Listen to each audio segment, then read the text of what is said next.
My name is Amelia. I'm 34 years old, and I'm the senior textile conservator at the Ashford Regional Museum of Art.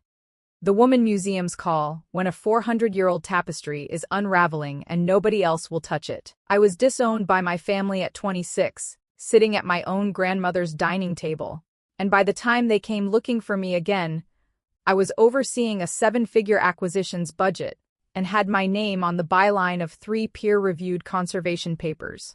What they didn't know, standing in that gallery under museum lighting 9 years later, is that the very report I'd written would be the thing that exposed them. Picture this for a second.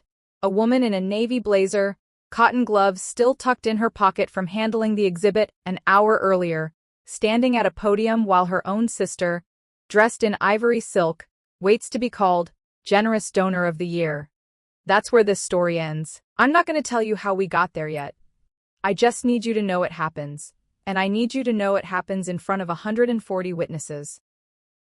I still remember my father's voice from that night at the table, the smell of my grandmother's roasted chicken still hanging in the air, the candles half burned down. He said, "You've always thought you were better than this family, Amelia. Fine. Be better than us somewhere else." Nobody moved to stop him. Nobody even looked up from their plates. If you're watching this right now, drop a comment and tell me where in the world you're watching from, and what time it is there for you.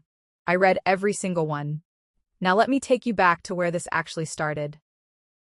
I grew up in Cedar Hollow, a small town about 40 minutes outside Harrisburg, in a narrow blue house with a porch swing that creaked on its left hinge and a grandmother, Eleanor, who sat on that porch every evening at exactly 6 p.m. with a cup of chamomile tea and a paperback mystery novel. My younger sister, Vanessa, was 2 years behind me and, from the time I can remember, the center of every room she walked into.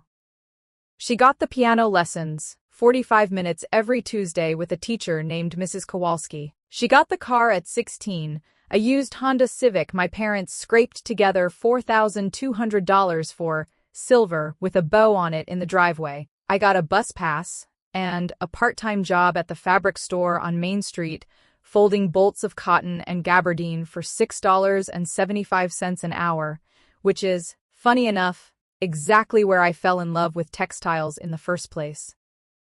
Grandma Eleanor was different, though. She was the one who noticed things. She noticed I could tell the difference between hand-stitching and machine work by the time I was 14, running my fingers along a hem and knowing instantly which one it was. She used to let me hold her 1962 wedding gown, wrapped in blue acid-free tissue paper inside a cedar trunk in her attic, and tell me the story of the seamstress in Prague who made it. A woman named Ivana who fled with nothing but her sewing needles sewn into the lining of her coat in 1956. That gown smelled like cedar and something faintly floral. Lavender sachets Grandma replaced every spring. I used to sit up there for hours.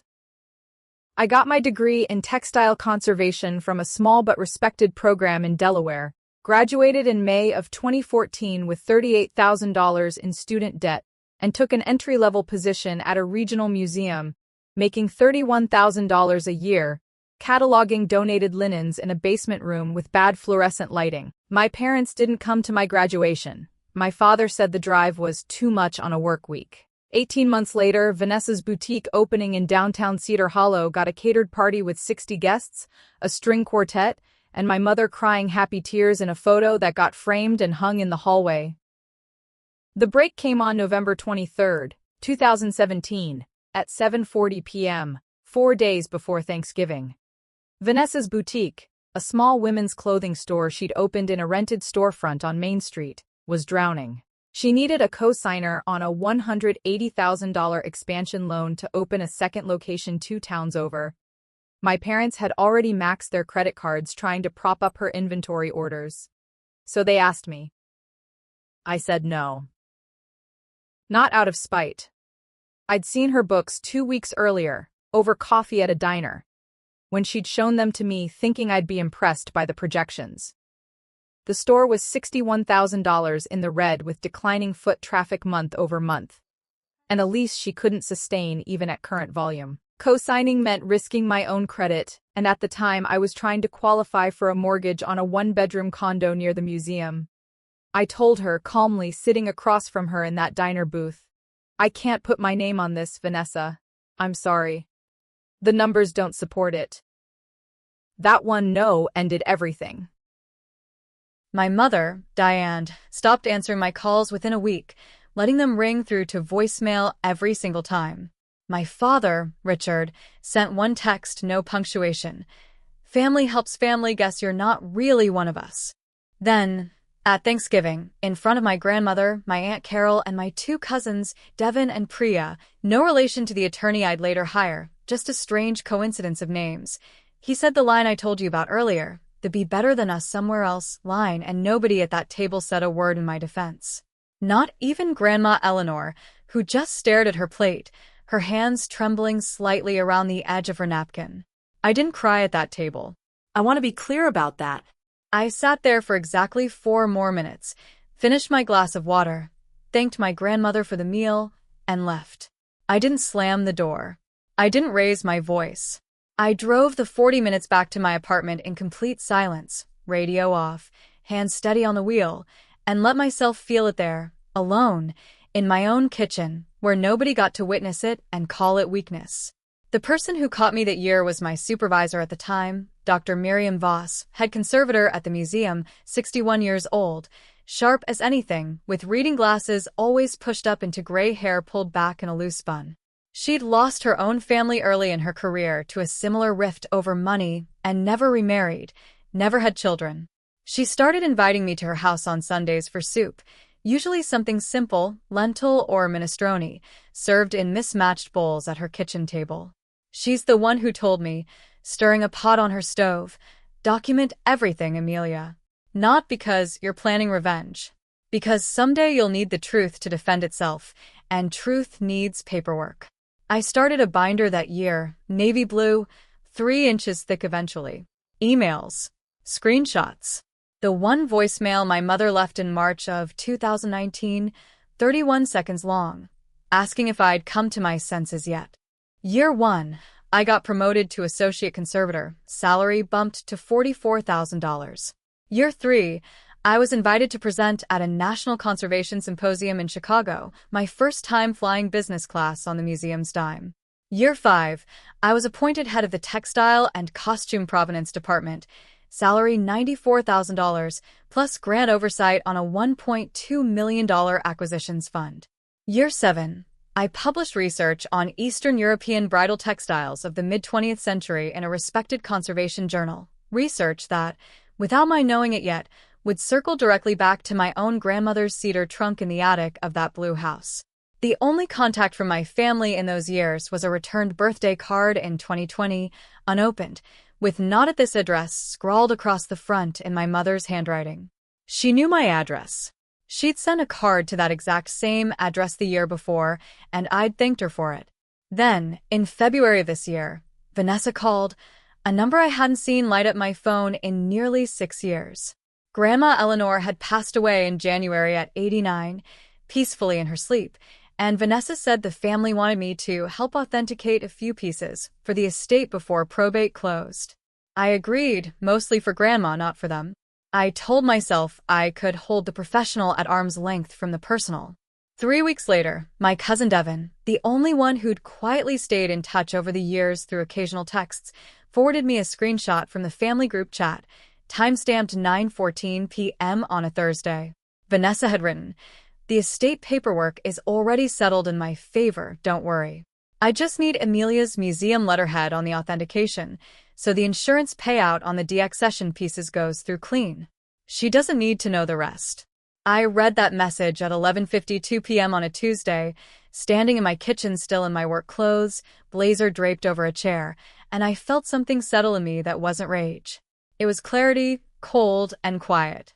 I met with an estate attorney the following week, a sharp, unflappable woman named Priya Anand, 39, who kept a framed law degree from Georgetown behind her desk and didn't waste a single word. She pulled the county probate filings and found nothing recorded under Vanessa's name at all, no will, no settlement, nothing filed with the court whatsoever.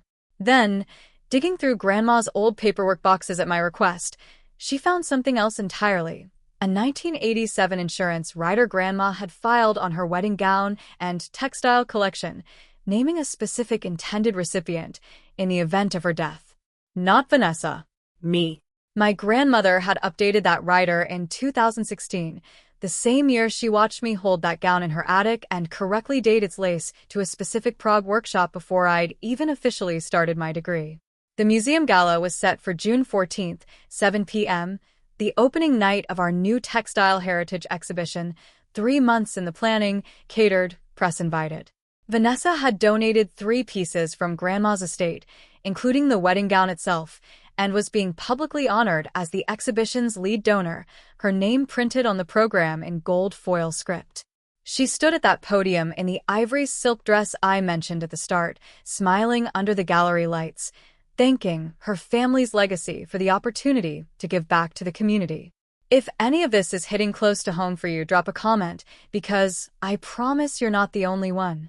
I was the staff conservator presenting the formal provenance report that night, a report I'd written weeks earlier, without fully knowing where it would lead. I hadn't planned to make it personal, but when I opened the folder at the podium, in front of 140 guests, several board members, and 2 local reporters with notepads out, the report spoke for itself. I read the rider aloud, my voice level. I read the date. I read the name. The room went quiet in that particular way rooms go quiet when everyone realizes they're watching something real happen.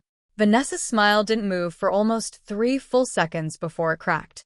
"Amelia, we can talk about this after," she said, low, gripping the edge of the podium, her knuckles pale against the wood. I looked at her and said the only thing I needed to say: provenance isn't just where an object came from. It's who it was always meant for.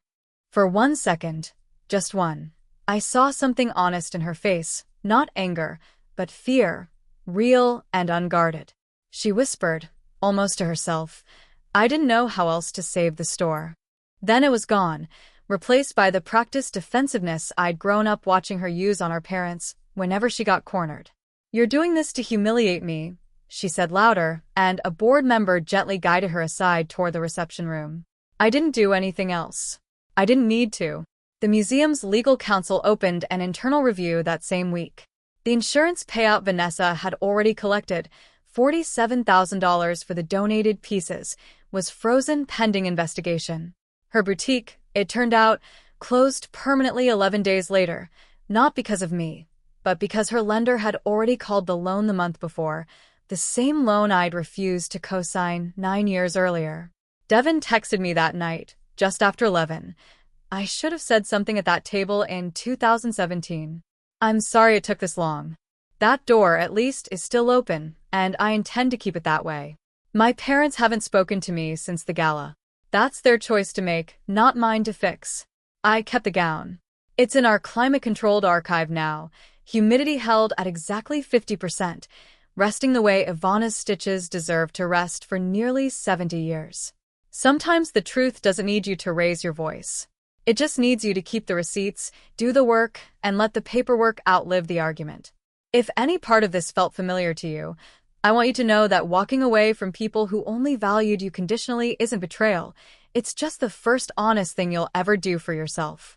Subscribe if you want more stories like this one, drop a comment below, and tell me what you'd have done standing at that podium, and share this with anyone who needs to hear it today. I'll see you in the next one.